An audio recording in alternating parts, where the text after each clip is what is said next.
5 ans demain, jour pour jour, c'est l'épidémie de Covid-19 qui faisait sa toute première victime en Belgique. Un premier décès qui sera malheureusement suivi par beaucoup d'autres. Alors comment expliquer que ce coronavirus, qui était considéré comme très virulent à l'époque, est aujourd'hui devenu plus commun? Réponse avec Frédéric Delfosse, Thomas Quinet, Dominique Checart et Christophe Piret. Quand il entre dans nos vies, au début de l'année 2020, personne n'imagine ce dont il est capable. C'est très contagieux, c'est plus contagieux qu'un virus grippal normal, d'une grippe hivernale. C'est moins dangereux. Plus contagieux, mais moins dangereux que la grippe saisonnière.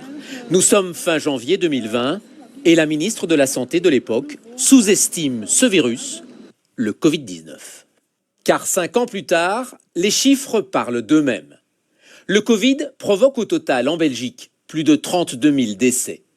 La plupart de ces malades emportés sont âgés. 9 personnes sur 10 ont plus de 65 ans.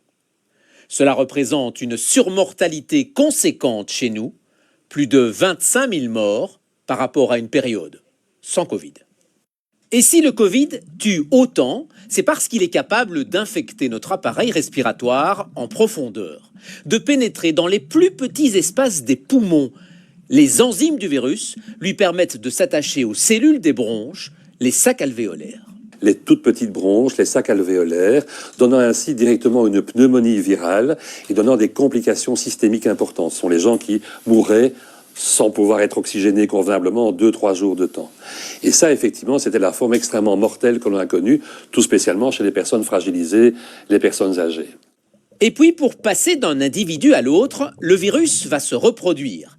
Mais son usine de duplication est peu rigoureuse de par sa nature génétique. Sa protéine de liaison se modifie, le Covid va donc muter. Et au fil du temps, perdre sa capacité à infecter les cellules pulmonaires profondes, pour concentrer son attention sur le haut de notre organisme, la trachée, le nez ou la gorge. C'est bien pour lui, parce que nous, du coup, on est plus contagieux, on a plus de virus ici, on en a moins là. Et du coup, quand on éternue, quand on se mouche, quand on parle, quand on postillonne, quand on tousse, il y a plein de virus, beaucoup plus qu'en 2020. Et donc, c'est un virus qui est plus facilement transmissible. En cela, il a atteint son but. Et puis pour nous, c'est mieux parce que nous, ça nous donne plus de rhume, de pharyngite, de laryngite, voilà, mais moins de pneumonie. Moins virulent grâce à ces mutations, mais aussi grâce à notre capacité à combattre le virus, notamment avec la vaccination. Tous ceux qui ont été vaccinés, tous ceux qui ont fait la maladie et été vaccinés, ce qui est encore le schéma le meilleur, va-t-on dire, ont gardé non seulement des anticorps qui circulent dans leur sang, mais surtout ce qu'on appelle les cellules mémoire, les cellules qui sont capables, face au virus, de reconstituer des anticorps, de reconstituer une immunité. Voilà pourquoi, lorsque vous êtes en bonne santé, faire le Covid aujourd'hui ressemble à la petite grippe de Maggie de Bloch.